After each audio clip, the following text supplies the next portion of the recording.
Hello beautiful people, welcome back to my channel. Last part में हमने देखा था वांग जी वही को पास ही के क्लासरूम में खींच कर लाता है जहां उन दोनों ने एक दूसरे को फर्स्ट किस की थी। उस रूम में आते ही वांग जी क्लासरूम का दरवाज़ा बंद कर देता है और वही की तरफ देखते हुए कहता है, मैंने तुम्हें मैसेज किया था पर तुमने मेरा कोई रिप्लाई नहीं दिया।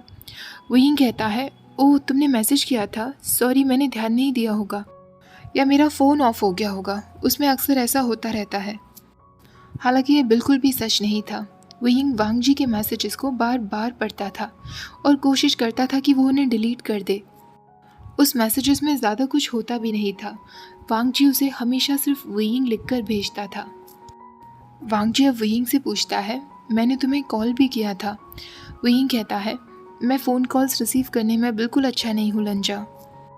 वांग जी अब धीरे धीरे आगे बढ़कर विंग का हाथ पकड़ते हुए कहता है, विंग एकदम नर्वस फील करने लगता है। वो बस वांग जी की तरफ देखे जा रहा था।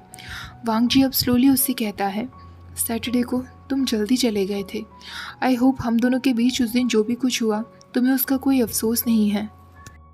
विंग तुरंत उससे कहता है, नहीं मुझे बिल्कुल रिग्रेट नहीं हो रहा, बल्कि मुझे तो वो सब अच्छा लगा।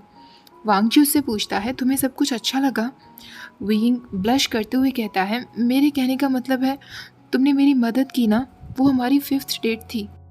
तुम्हें इतना सब कुछ करना पड़ा उस इंसान के साथ जिसे तुम पसंद भी नहीं करते, वो भी सिर्फ इसलिए क्योंकि तुम मदद करना चाहते थे।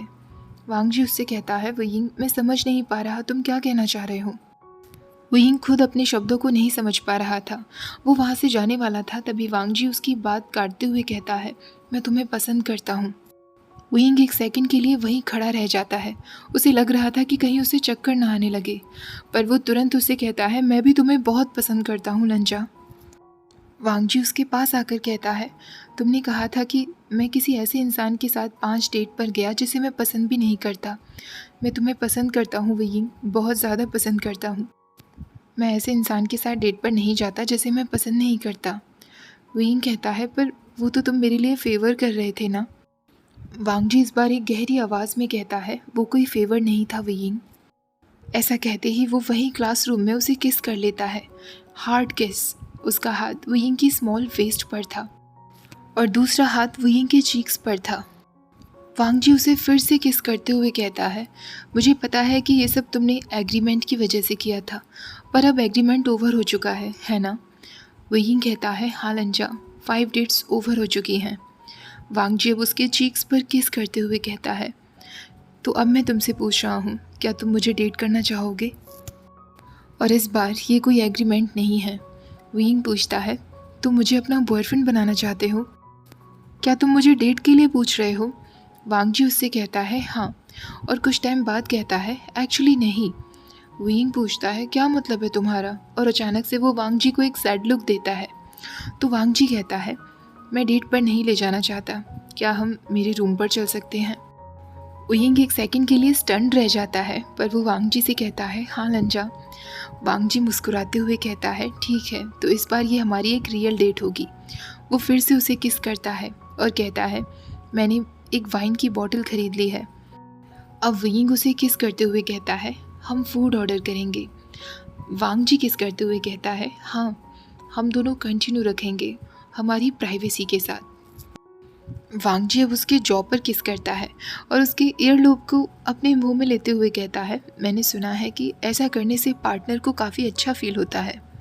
विंग गहरी सांस लेने लगता है और वांग जी से कहता है, लंजा, तुम्हें इतनी अच्छी डेटिंग एडवाइस कहाँ से मिलती हैं? वांग जी सिर्फ कहता है और विंग से पूछता है, तो क्या अब हम अपनी रियल डेट शुरू कर सकते हैं? विंग तुरंत कह देता है, हाँ लंजा। वांग जी उसके फोरहेड पर किस करते हुए कहता है, ठीक है, फिर चलो मेरे साथ। एक हफ्ते बाद विंग ये सारी बातें हुएसांग को बता रहा था। हुएसांग उससे पूछता है, तो उसके बाद क्या हुआ? विंग कहता है, वही हुआ जो होना चाहिए था। हम लंजा की प्लेस पर गए और हमने साथ में हैंग आउट किया। हुएसांग कहता है, हैंग आउट? सॉरी फ्रेंड, पर क्या तुम इस लाइन को थोड़ा सा और एक्सप्लेन करोगे? विंग सारी बातें सोचने लगता है जो भी कुछ रात को हुआ था। जैसे ही वो लोग वांग जी के रूम में गए थे, वांग जी ने एक सेकंड का भी इंतज़ार नहीं किया था। उसने विंग को बॉल पर पुश करते हुए ही किस करना शुरू कर दिया था। वो तुरंत उसे गोद में उठाकर बेड पर ले आया था। वांग जी ने एक झटके में ही अपने और वियिंग के सारे कपड़े निकाल दिए थे। वांग जी का फेस इतना ज़्यादा डार्क दिख रहा था, ऐसा लग रहा था कि आज जैसे वो वियिंग को खा जाने वाला है। वांग जी ने पास ही के ड्रॉअर से तुरंत बॉटल निकाली थी और उसके बाद पूरे रूम में सिर्फ उन दोनों की आवाज़ें थी। ह्वेसांग कहता है, तुम दोनों के बीच ऐसा क्या हुआ जो तुम इतना ज़्यादा ब्लश कर रहे हो? ज़रा अपना चेहरा तो देखो। वियिंग अपना फेस कवर करते हुए कहता है, माय फ्रेंड, उस रात हम दोनों के बीच सब कुछ हुआ। ह्वेसांग कहता है, वाओ सीरियसली? तभी वियिंग को वांग जी का मैसेज रिसीव होता है। रात को उन दोनों का मिलने का प्लान था। वांग जी को अर्जेंटली अपनी फैमिली से मिलने के लिए जाना पड़ा था, इसलिए पूरे हफ्ते वो वियिंग को नहीं देख पाया था। वियिंग भी उससे मिलने के लिए तरस रहा था। ह्वेसांग अब वियिंग को देखकर कहता है, मैसेज में ऐसा क्या है जो तुम इतना खुश हो रहे हो? वियिंग कहता है, कुछ नहीं, मैं बस लंजा से बहुत प्यार करता हूँ। ह्वेसांग उससे कहता है, ओ माय गॉड, तुम तो एक डिजास्टर बन चुके हो, मुझे तुमसे फ्रेंडशिप अब कम करनी होगी। वियिंग मुस्कुराते हुए कहता है, तुम्हें जो करना है करो, फिलहाल मुझे जाना होगा। ह्वेसांग उससे पूछता है, क्या हुआ, कोई सेक्सुअल इन्विटेशन मिला है क्या वांग जी की तरफ से? वियिंग अचानक ब्लश करते हुए कहता है, नहीं, हम दोनों ने आज रात मिलने का प्लान किया है। आज जंगचा की लेट नाइट क्लास होने वाली है, तो लंजा आज मेरी प्लेस पर आ रहा है। सिर्फ 20 मिनट के अंदर वो पहुंच जाएगा। ह्वेसांग कहता है, ठीक है, तुम जा सकते हो, रात को अच्छे से मज़े करना। वियिंग ह्वेसांग की तरफ विंक करता है और वहाँ से चला जाता है। वियिंग जब अपने घर पहुँचता है, उसके 5 मिनट बाद ही वांग जी बाहर आ गया था। वियिंग एक प्रीटी सी स्माइल के साथ उसका वेलकम करता है। वांग जी ने वाइट कलर के पैंट्स पहने हुए थे और फ्लोई सा वाइट विंटर कोट पहना था। साथ में उसने एक स्कार्फ भी डाला हुआ था, जिससे वो एकदम प्रिंस लग रहा था। वो अंदर आते ही वियिंग को ऐसे देख रहा था जैसे वो उसे खाना चाहता है। वियिंग भी उसे वहीं किस कर लेना चाहता था, पर वांग जी के फेस पर एक ऐसा लुक था जैसे वो कहना चाह रहा हो, अभी कुछ भी शुरुआत मत करना, वरना मैं खुद को कंट्रोल नहीं कर पाऊंगा। वियिंग वांग जी को अपने अपार्टमेंट के अंदर लेकर जाता है। हॉलवे में वो दोनों अपने शूज़ निकालते हैं। वांग जी ने काफ लेंथ बूट्स पहने हुए थे। जैसे ही वांग जी उन बूट्स को निकालता है, वियिंग उसका हाथ पकड़ता है और उसे एक स्मॉल किस करता है। वो मुस्कुराते हुए उससे कहता है, सॉरी लंजा, पर मैं एक सेकंड भी और इंतज़ार नहीं कर सकता था। 1 हफ्ता हो चुका है तुम मुझे नहीं मिले। वांग जी भी हाँ में सिर हिलाता है और उसे किस करते हुए कहता है, मैंने भी तुम्हें बहुत मिस किया है। वियिंग एकदम ब्लश करने लगता है, क्योंकि वांग जी के मुंह से इस तरीके की बातें सुनना थोड़ा सा एम्बारसिंग था। वो वांग जी से कहता है, तो फाइनली अब हम हमारी 6th डेट पर हैं। वांग जी कहता है, थर्सडे वाले दिन हमारी 6th डेट थी वियिंग। और वो वियिंग की वेस्ट पकड़कर उसे अपनी तरफ खींच लेता है। वियिंग कहता है, पर उस दिन डेट जैसा कुछ नहीं हुआ था, उस दिन तो हमारे बीच केवल, वो मन में सोचने लगता है, सेक्स हुआ था, पर वो उस लाइन को वांग जी से नहीं कहता। वांग जी उसकी नेक पर किस करके एक लो वॉइस में कहता है, वो एक डेट ही थी। अब वो उसके ईयर लोब को बाइट कर लेता है और कहता है, अब हम दोनों की 6 डेट्स के बाद मैं फेयर कॉन्फिडेंस के साथ कह सकता हूँ कि हम दोनों डेट कर रहे हैं। वांग जी एक ईयरलोब के बाद अब उसके दूसरे ईयरलोब पर बाइट करता है। धीरे धीरे उसका हाथ वियिंग की शर्ट के अंदर जाने लगता है। इससे पहले कि वियिंग अपना कंट्रोल खो पाता, वो वांग जी को रोकते हुए कहता है, वेट लंजा, मैंने प्रॉमिस किया था ना कि मैं तुम्हें अपना बाकी अपार्टमेंट दिखाऊंगा। मैंने स्पेशली पूरा अपार्टमेंट आज क्लीन भी किया है। वो वांग जी का हाथ पकड़ता है और उसे हॉल की तरफ ले जाता है, जहाँ उनका लिविंग रूम था। वहाँ एक जगह काफ़ी सारी बुक्स रखी थी। कॉर्नर पर कॉफ़ी टेबल थी। काउच पर ब्लैंकेट था जिसे नीटली फोल्ड किया गया था। काउच के पास में साइड लैंप्स रखी हुई थी। वांग जी इनफैक्ट पूरी जगह को काफ़ी इंटरेस्ट के साथ देख भी रहा था। उसकी नज़र सीधा बुक शेल्फ पर जाती है। वो वहाँ जाकर कुछ बुक्स के टाइटल्स भी रीड करना शुरू कर देता है। वियिंग उसे देखकर हंसते हुए कहता है, तुम कितने क्यूट हो लंजा, मुझे विश्वास नहीं हो रहा कि तुम मेरे अपार्टमेंट में हो। वांग जी उसकी तरफ देखकर एक छोटी सी स्माइल देते हुए कहता है, मैं यहाँ पहले भी आ चुका हूँ। वियिंग कहता है, नहीं, तुम यहाँ नहीं आए हो, पहले तुम केवल मेरे बेडरूम में थे। और ऐसा कहते ही उसका पूरा चेहरा लाल पड़ जाता है। वांग जी उस चेहरे को बैडली किस करना चाहता था, पर वो वियिंग से सिर्फ कहता है। वियिंग अब उसे वहाँ बैठने के लिए कहता है। वो इसे एक नॉर्मल रियल डेट बनाना चाहता था, एक डेट जो होम डेट है। वो वांग जी से पूछता है, तो क्या तुम कुछ ड्रिंक लेना चाहोगे? वांग जी उसे मना कर देता है और उसका हाथ पकड़ते हुए कहता है, तुम भी मेरे पास बैठो। वियिंग उसके पास बैठ जाता है और उसकी आंखों में आंखें डालते हुए कहता है, आई लाइक यू लंजा। वांग जी मुस्कुराते हुए कहता है, आई लाइक यू टू वियिंग, और वो वियिंग को हक कर लेता है। उसके बाद वो उसे किस करता है। वियिंग के अकॉर्डिंग वांग जी कभी भी केवल लिप से किस नहीं करता था, वो अपनी पूरी बॉडी से किस करता था, और शायद इसीलिए जनरली उसे ये सब करना पब्लिक में पसंद नहीं था। किस करते करते वांग जी वियिंग को अपनी गोद में बिठा लेता है। वियिंग उससे कहता है, तुम्हें हमेशा मुझे अपने टॉप पर रखना पसंद है लंजा। वांग जी सिर्फ हाँ में सिर हिलाता है और उसके हाथ सीधा वियिंग की बैक पर जाते हैं। वो दोनों तब तक किस करते हैं जब तक वियिंग ब्रेथलेस ना हो जाए। तभी वियिंग को याद आता है कि उसने अपनी इस डेटिंग के लिए कुछ प्लान किया था।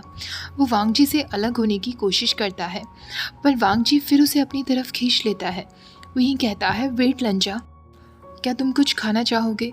हमें कुछ डिनर ऑर्डर कर लेना चाहिए।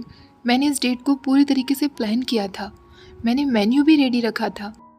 वांग जी उसे एक और स्वीट किस करते हुए कहता है, बाद में, मेरे भी कुछ और प्लान्स हैं। उसके बाद वो वियिंग को सीधा गोद में उठा लेता है और उसे बेडरूम में लेकर आता है। वियिंग ने बेडरूम की सफाई भी बहुत अच्छे से की थी, उसने शीट्स चेंज कर दी थी। वांग जी सीधा वियिंग को बेड पर पटक देता है। वो वियिंग की जीन्स निकालते हुए उसे फिर से किस करता है। वो उसे किस करते करते सीधा नीचे की तरफ आ जाता है। वियिंग गहरी सांस लेते हुए कहता है, लंजा, मैं तुम्हें देखना चाहता हूँ।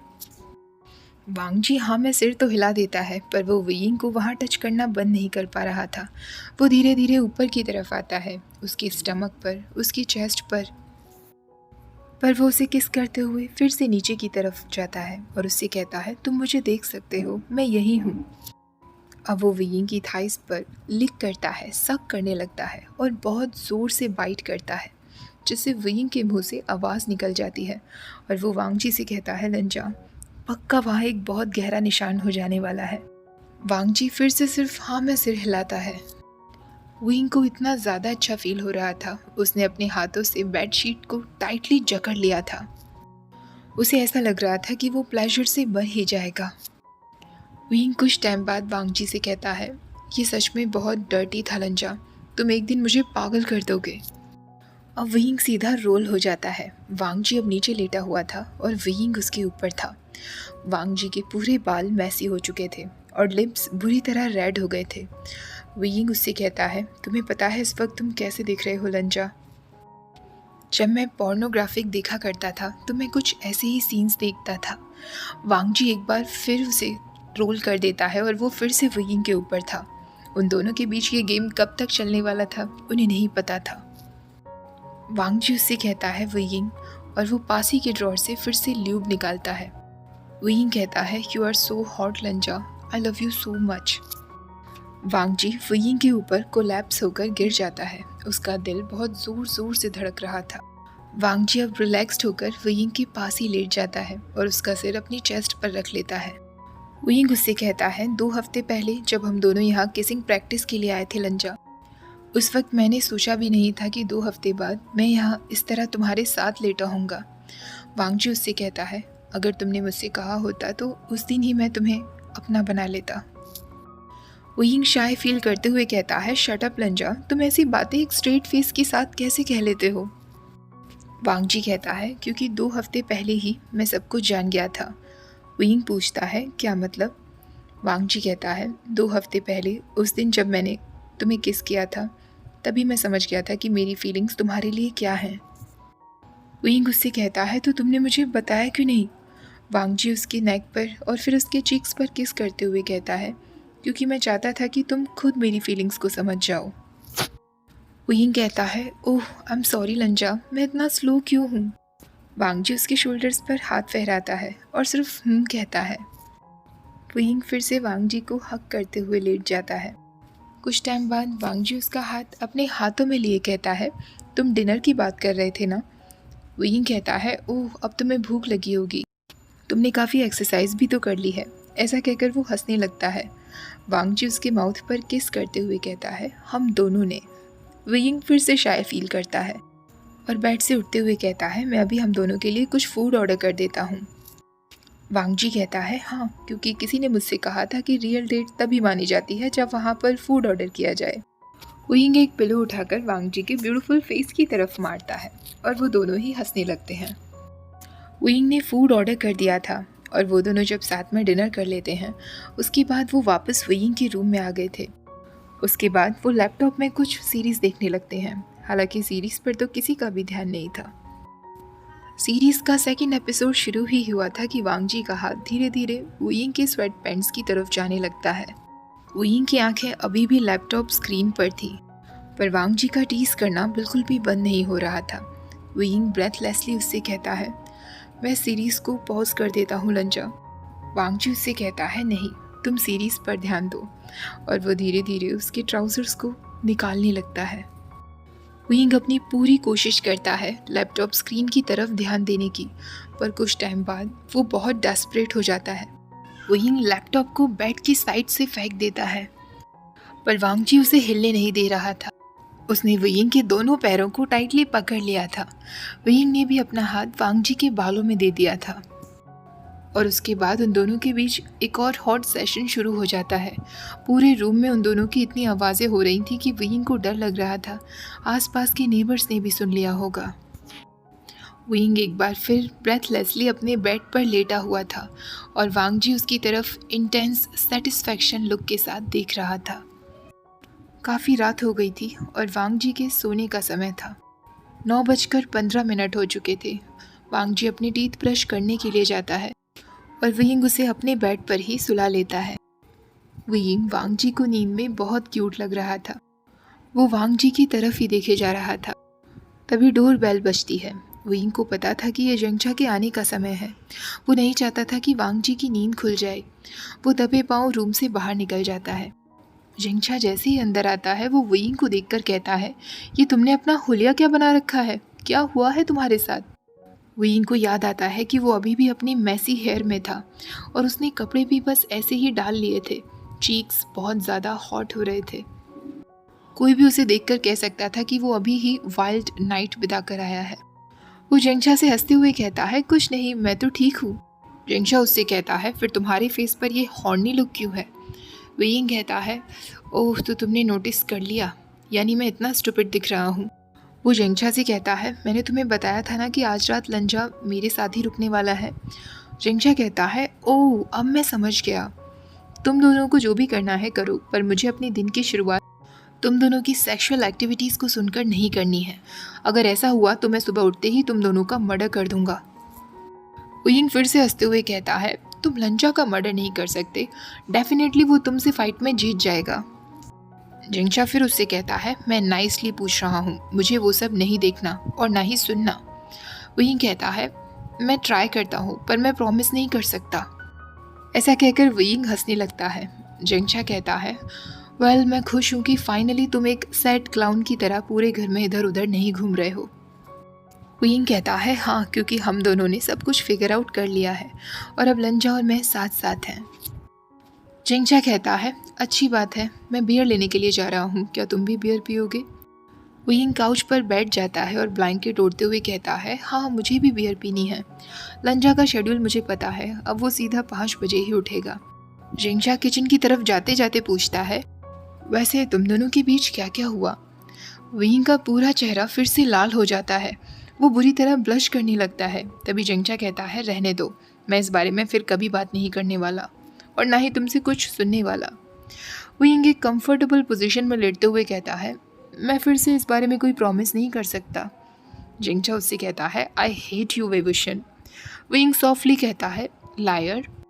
ओके गाइस, इसी के साथ हमारा ये पार्ट, साथ में ये फ़ैन फिक्शन भी ख़त्म हो जाता है।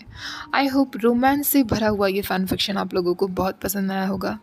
वीडियो अच्छी लगी है तो प्लीज़ वीडियो को लाइक, शेयर और चैनल को सब्सक्राइब करना मत भूलिएगा। Thank you for watching. Bye bye.